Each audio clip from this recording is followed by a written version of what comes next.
ये बात सुन लो, तुम्हारा माइंडसेट पक्का चेंज हो जाएगा। नदी का पानी कहाँ जाकर मिलता है? समंदर में। लेकिन समंदर में तो ऑलरेडी बहुत सारा पानी है। ये पानी रेगिस्तान में भी तो जा सकता था।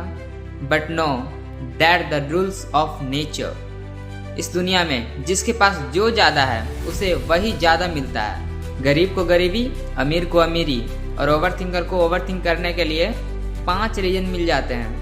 लेकिन एक पॉजिटिव इंसान को ग्रो करने के लिए 1000 रीजन मिल जाते हैं। अगर मेरी बात समझ में आ गई तो मुझे फॉलो कर लेना, और नहीं समझ में आया तो इस वीडियो को दोबारा देख लेना।